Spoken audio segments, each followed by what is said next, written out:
ये कहानी शुरू होती है 18वीं सदी ऑस्ट्रेलिया से। हम एक बच्चे को देखते हैं जो छोटे से रोते हुए बच्चे को चुप करवा रहा है। अचानक उसे किसी ने आवाज दी और वो वहाँ से चला जाता है। अब दूर खड़ी एक औरत जो ये सब देख रही थी आगे बढ़ और बच्चे को अपनी गोद में उठा लेती। बच्चा धीरे धीरे करके चुप हो जाता है और ये औरत अब अपने गले से एक माला उतार कर बच्चे के गले में डाल दी। वो फिर बच्चे को एक झरने के ऊपर लेकर गई। अचानक उसे पता नहीं क्या हुआ, बगैर किसी वजह से वो बच्चे को झरने से नीचे फेंक देती है, जो चीज काफी हैरान कन थी। ऐसा करने के बाद वो सीधा चर्च में गई। अपना गुनाह कबूल करते हुए कहती है कि मुझसे बहुत बड़ी गलती हो गई है। फिर बहुत जल्दी ये खबर सुनने को मिलती है कि उस औरत को उसके किए की सजा मिल चुकी, जो मौत ही थी, और वो भी बहुत बेरहमी से। हम उसकी लाश को जंगल में देखते हैं, जिसे कुर्सी से बांधकर लिटाया हुआ था और उसका सर पिंजरे में कैद होता है। तभी कोई अनजान आदमी वहाँ आता है, जो औरत की उंगली काट कर एक कपड़े में रख लेता है। इसके बाद हम कहानी की मेन कैरेक्टर को देखते हैं, जिसका नाम एग्नेस था। एग्नेस एक गरीब किसान होती है जो अपने भाई और मॉम के साथ रहती थी। उसकी उम्र 17 साल। आज उसकी शादी है, जिस वजह से वो खुश लग रही थी। अब एग्नेस, उसका भाई और मॉम, ये तीनों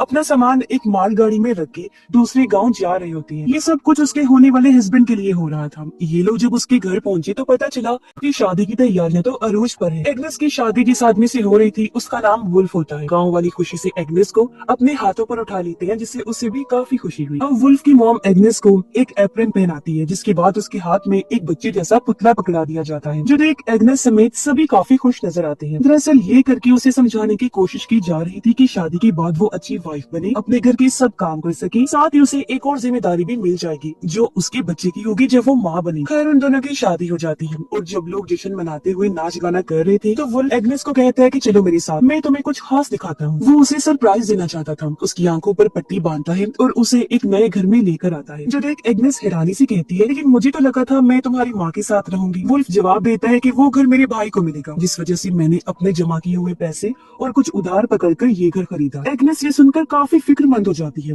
उसने फौरन कहा कि उधार पैसे लिए हैं आपने, मगर क्यों, और अब आप ये कर्ज चुकाएंगे कैसे? वुल्फ मुस्कुराते हुए जवाब देता है कि तुम टेंशन मत लो, ये मेरा काम है, सब ठीक हो जाएगा। उधर सुबह से शाम हो गई थी। गांव वाले अभी भी डांस कर रहे होते हैं, साथ ही बहुत ज्यादा शराब पीने की वजह से वो नशे में धुत होते हैं। एग्नेस देखती है कि वुल्फ भी फुल नशे में है और अपने दोस्त से बातें कर रहा है, जिसकी कुछ देर बाद एग्नेस की फैमिली भी वापस जाने का फैसला करती है। उसका भाई एग्नेस को कपड़े में लिपटा हुआ एक तोहफा देता है। वो जैसे उसे खोलती है तो ये उस औरत की कटी हुई उंगली थी, जिसे सबके सामने मौत की सजा सुना दी गई। उसका भाई कहता है कि ये तुम्हारे लिए एक तरह से किस्मत की चाबी है, तुम अपने हस्बैंड के साथ भी अच्छे से रहोगी और बहुत जल्द तुम्हें माँ बनने की खुशखबरी भी मिलेगी। ये सुनकर एग्नेस बहुत ज्यादा खुश हो जाती है और दोनों बहन भाई गले मिलते हैं। उन्होंने कहा कि हम एक दूसरे को बहुत याद करेंगे। फिर एग्नेस जब अपने नए घर आई तो वो उसी उंगली को चूमती है, फिर उसे अपने बिस्तर के नीचे रख देती है, मानो जैसे ये उसकी किस्मत अच्छी कर देगी। ऐसा करने के बाद वो गॉड से दुआ करने लगी, मुझे एक अच्छी वाइफ बनाना और बच्चे भी जल्दी लेना। अब कुछ देर बाद वुल्फ नशे की हालत में घर आता है। एग्नेस अच्छी बीवी की तरह उसके पास जाकर अच्छा टाइम गुजारने का सोचती है, लेकिन वो तो उल्टा उसे डांट कर चुपचाप सोने को कहकर खुद भी सो जाता है। अगली सुबह जब एग्नेस की आंख खुली तो उसने देखा कि वुल्फ बिस्तर पर नहीं है। वो पूरे घर में और अस्तबल में उसे ढूंढती है, लेकिन वो कहीं भी नहीं मिलता। अब एग्नेस तैयार होकर जंगल में चली जाती है। काफी देर तक वहाँ भटकने के बाद उसे एक पेड़ पर लगे कागज पर अजीब तरह के निशान दिखते हैं। ये उसी औरत के थे जिसने बच्चे को झरने से फेंक दिया था और अब उसकी मौत हो गई। ये देखकर एग्नेस को काफी बुरा महसूस होता है। वो जब आगे बढ़ी तो उसे औरत की लाश भी दिख जाती है, जो अभी तक कुर्सी से बंधी हुई है और उसका सर काटकर साइड पर रखा हुआ है, जो पिंजरे में कैद है। जो देख उसका दिल बैठ जाता है। अब थोड़ा और आगे बढ़ने पर एग्नेस वुल्फ को ढूंढ लेती है, जो अपनी माँ और गांव वालों के साथ तालाब में मछलियां पकड़ रहा होता है। वुल्फ की माँ उसे कहती है, आ जाओ लड़की, काम पर लगो। एग्नेस काम करने की बहुत कोशिश करती है, पर क्योंकि पहले उसने इस तरह का काम नहीं किया होता, इसीलिए उसे बड़ी मुश्किल पेश आती। तभी चर्च की घंटी बजने लगी, जो सुनकर एग्नेस घुटनों के बल बैठ जाती है और दुआ मांगने लगी। उसे इस तरह देखकर वुल्फ की माँ चिढ़ जाती है, कहने लगी, बस करो, सारी प्रेयर्स क्या आज ही करोगी? इतनी दुआ काफी है और काम पर लगो। अब दोपहर को एग्नेस और वुल्फ की माँ मजदूरों को ब्रेड्स बांट रही होती है। सबको एक एक ही दी जा रही थी। एक आदमी 2 पीस मांगता है, ये कहकर कि मुझे बहुत तेज भूख लगी हुई है। एग्नेस को उस पर तरस आ गया और वो 2 ब्रेड्स उसे दे देती है, लेकिन ये देखकर वुल्फ की माँ एक ब्रेड वापस ले लेती है और कहती है कि दफा हो जाओ यहाँ से, जितना दिया है उसे ही सबर शुक्र करके खाओ। ये देख एग्नेस को काफी हैरत हुई और बुरा भी लगा। वुल्फ एग्नेस को तालाब के रास्ते घर जाने का रास्ता बता रहा था। वो ये भी कहता है कि अब से काम के मुताबिक कपड़े पहना करो। घर आने के बाद एग्नेस बाकी कामों में लग जाती है। फिर शाम को फिर से कटी हुई उंगली को चूमती है और फिर से उसे बिस्तर के नीचे रख देती है, इस उम्मीद के साथ कि उसका हस्बैंड उसके साथ प्यार से रहेगा और उनका बच्चा जल्दी हो जाएगा। लेकिन आज रात भी वो उसे खुद से दूर कर देता है। इससे एग्नेस का दिल टूट गया और वो बाहर अंधेरे में आकर रोने लगती है। अगली सुबह एग्नेस चर्च जाती है और जीसस की बच्ची वाली मूर्ति को देखकर गॉड से अपने लिए बच्चे की दुआ करती है। एग्नेस और वुल्फ की मॉम तालाब पर जाती है कपड़े धोने। तभी यहाँ एक औरत जाती है जो माँ बनने वाली। ये औरत भी वुल्फ के घर की वर्कर थी। वो जल्दी एग्नेस से घुल मिल जाती है। फिर दोनों जंगल में जाती है आराम करने के लिए, लेकिन उनकी वहाँ आंख लग जाती है। एग्नेस की जब आंख खुली तो उसे एहसास हुआ कि मैं काफी टाइम से सो रही हूँ। वो औरत भी वहाँ से जा चुकी थी, इसलिए एग्नेस भी जल्दी से उठकर घर की तरफ चल दी थी। वहाँ पहुंचकर उसने देखा कि वुल्फ की मॉम खाना बना रही। वो पूछती है क्या मैं आपकी मदद करूँ? वुल्फ की मॉम गुस्से में मना कर देती है और पूछती है ये अब तक कहाँ थी? एग्नेस जवाब देती है चर्च गई। इस पर वुल्फ की मॉम उसे ताना देते हुए कहती है कि तुम बेशक जितनी मर्जी दुआएं करो, लेकिन गॉड उस औरत का साथ कभी नहीं देते जो अपने हस्बैंड का ख्याल नहीं करती और उसे टाइम से खाना बना के नहीं देती। वुल्फ की माँ ये भी कहती है कि तुमने जो पौधा रखा हुआ है बहुत बुरा है, गंदा है, पूरा घर ही इसकी वजह से गंदा लगता है, इसलिए बेहतर होगा इसे फेंक दो। अब उनके बर्ताव से एग्नेस को काफी बुरा फील हुआ। वो वुल्फ से पूछती है क्या तुम्हारी मॉम हर रोज आएंगी? उसने जवाब दिया पता नहीं। एग्नेस फिर पूछती है वो क्या मुझसे नफरत करती है? इस पर वुल्फ समझाता है कि ऐसी बात नहीं है, मेरी माँ बस थोड़ी सख्त है और गुस्सा हमारे खून में है। खैर आज रात भी वुल्फ एग्नेस से कोई बात किए बगैर ही सो जाता है, जिससे वो काफी उदास हो गई। सोचती है कि आखिर मैं ऐसा क्या करूं कि मेरा हस्बैंड मुझ में दिलचस्पी ले। वो घर के पीछे बने एक पुराने कमरे में जाती है जहां उसने अपना श्राइन बनाया हुआ था, यानी इबादत की जगह। वो गॉड से दुआ करती है। तब एक तितली उसके चेहरे पर आकर बैठ गई। एग्नेस इसे अपने लिए उम्मीद की किरण समझकर खुश हो जाती। फिर अगली सुबह वो जल्दी उठी, तालाब पर जाती है ताकि सबके आने से पहले वो मछलियाँ पकड़ ले, लेकिन वो बेचारी एक भी मछली नहीं पकड़ पाती, उल्टा कीचड़ में फंस जाती है जिससे निकल ही नहीं पा रही। तभी वुल्फ अपने वर्कर्स के साथ वहाँ जाता है जो एग्नेस को ऐसे देखकर परेशान हो गया। कहता है कि तुम्हें यहाँ नहीं आना चाहिए था क्योंकि ये बहुत खतरनाक कीचड़ है, यहाँ पर बहुत सारे लोगों की डूबने से मौत भी हो चुकी है। इस पर एग्नेस कहती है वो बस मैं अपने कल खाना ना बनाने की गलती का बदला दे रही थी। वुल्फ फौरन उसे बाहर निकाल देता है ताकि मछलियाँ डरकर भाग न जाए। रात के टाइम कोई वुल्फ का दरवाजा खटखटाता है और उसे बताया गया कि तुम्हारे दोस्त के साथ बहुत बुरा हो गया है, इसीलिए वो फौरन देखने निकल पड़ता है। कभी एग्नेस भी पड़ोस में औरत की चीखों की आवाज सुनती है जिससे वो कांप उठी। लाइट लेकर पड़ोसन के घर चेक करने जाती है कि आखिर हुआ क्या है। वहाँ पहुंचकर उसने देखा कि वुल्फ की दोस्त के घर के बाहर बहुत सारे आदमी जमा हैं, क्योंकि वुल्फ के दोस्त ने खुद को फांसी पर लटका कर अपनी जान ले ली। वो आदमी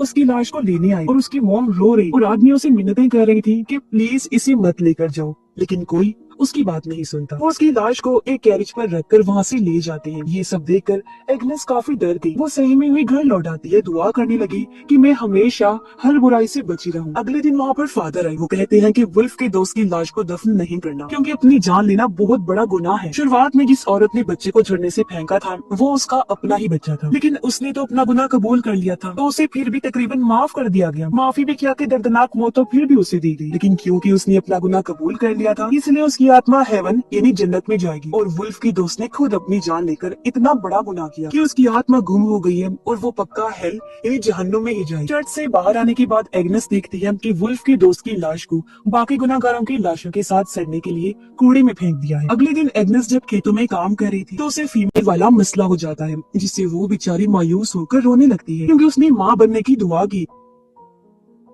दोपहर को एग्नेस जब रोटी बांट रही थी तो उसकी प्रेग्नेंट दोस्त कहती है कि एक और दे दो प्लीज, क्योंकि मैं 2 जानों के लिए खा रही हूँ, अपने और होने वाले बच्चे के लिए। लेकिन क्योंकि वहाँ वुल्फ की माँ मौजूद थी इसलिए एग्नेस को मना करना पड़ता है। उसकी सास उसे और परेशान करने के लिए कहती है कि तू फिक्र ना कर उसके खाने की, उसे तो शुक्र अदा करना चाहिए कि उसे यहाँ काम पर रखा हुआ है। ये बात सुनकर एग्नेस को बहुत बुरा लगता है। उसे शदीद गुस्सा आया हुआ था, इसलिए घर लौटते हुए वो खुद को कांटे वाले पोटों से जख्मी कर लेती। इससे भी जब उसका मन नहीं भरा तो वो खुद को और तकलीफ पहुँचाने के लिए कांटेदार टहनी से अपनी जुबान को भी खुरचने लगती है, जिससे उसका काफी खून बहने लगा और ये सीन काफी दिल दहला देने वाला था। ऐसा करने के बाद वो वहाँ रखी सरकटी औरत की लाश के साथ ही लेट जाती है और कुछ देर वहीं आराम करती। रात को जब एग्नेस घर नहीं पहुंची तो वुल्फ की माँ उससे शिकायत करती है कि देखो तुम्हारी बीवी अभी तक घर नहीं आई, मुझे तो इस लड़की की बड़ी फिक्र लगी रहती है, ना तो टाइम से घर आती है, ना खाना सही से बनाती है और ना ही कोई काम ढंग से करती है, ना ही तुम्हारा ख्याल उसे रखा जाता है और ना ही बच्चा पैदा कर रही है। ये सुन वुल्फ कहता है माँ आप शांत हो जाओ और एग्नेस को थोड़ा और टाइम दे, सब कुछ कर लेगी। उसकी माँ कहती है तुमने भी गलती की है, तुम्हें इस गाँव की किसी लड़की से शादी करनी चाहिए जो ये सारे काम भी करती और तुम्हारे बच्चे भी पैदा करती। और वो लोग इस बात से अनजान थे कि एग्नेस बाहर खड़ी हुई उनकी सारी बातें सुन रही है। वो दुखी होकर रोने लगती है, दिल ही दिल में सोचती है कि मैं वुल्फ की माँ को कैसे कैसे बताऊं कि बच्चा पैदा होने में मेरा कोई कसूर नहीं है बल्कि उनके बेटे का है। खैर अब घर लौटने की बजाय उसी सरकटी औरत की लाश के पास आ जाती है। अपना मन हल्का करने के लिए पूरी रात उसे गाना गाकर सुनाती रहती है। अगली सुबह वो वुल्फ के घर जाने की बजाय अपने पुराने माँ वाले घर जाती है, जहाँ वो खिड़की से अपनी माँ और भाई को देखती है जो आराम से बैठकर नाश्ता कर रहे हैं। कुछ देर बाद उसका भाई अस्तबल में आया, जहाँ वो एग्नेस को सोया हुआ देखता है। उसकी माँ भी आ गई। एग्नेस उन्हें बताती है कि मैं अपने हस्बैंड के घर में नहीं रह सकती, मुझे वहाँ डर लगता है। इस पर उसकी मॉम ने कहा कि बेटा वही तुम्हारा घर है, मैं भी तुम्हें अपने पास नहीं रख सकती, लेकिन जब भी तुम्हें कोई मुसीबत होगी या तुम परेशान हुई तो मैं तुमसे मिलने फौरन आ जाऊंगी। इसीलिए वो मायूस होकर घर के पास ही बैठ जाती है। दोपहर को यहाँ वुल्फ आता है। वो एग्नेस से कहता है कि उठो मेरे साथ घर। लेकिन जब एग्नेस ने इसके लिए मना कर दिया तो वो उसके भाई की मदद से जबरदस्ती उठाकर अपने घर ले आता है। एग्नेस घर के सभी कामों को करने से मना करती है। उसकी हालत देखकर लग रहा था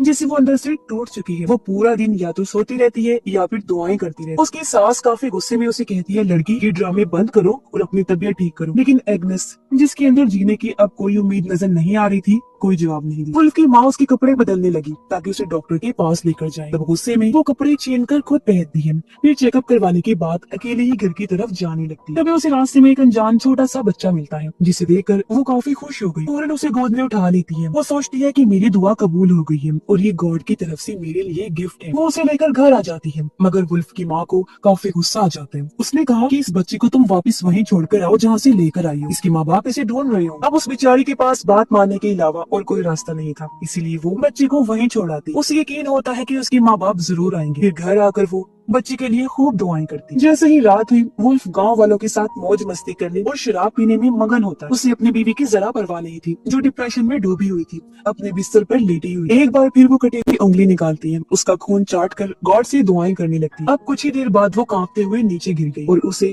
ऐसे ख्याल नजर आने लगते हैं जिनका हकीकत से कोई ताल्लुक ही नहीं होता। फिर जैसे ही उसकी आंख लगी उसे एक ख्याल नजर आया। वो मिट्टी खोदती है, जमीन में गड़ी हुई उसे अपनी लाश मिलती है, जिससे वो समझ गई कि मुझे दफना दिया गया है। फिर अचानक ही उसकी आंख खुल गई। उसने देखा कि वुल्फ उसका गला पकड़ के खड़ा है। वो तंग आ चुका है और उसे समझ नहीं आ रही कि वो एग्नेस के साथ क्या करे। फिर अपने गुस्से पर कंट्रोल करके वो कमरे से बाहर चला जाता है।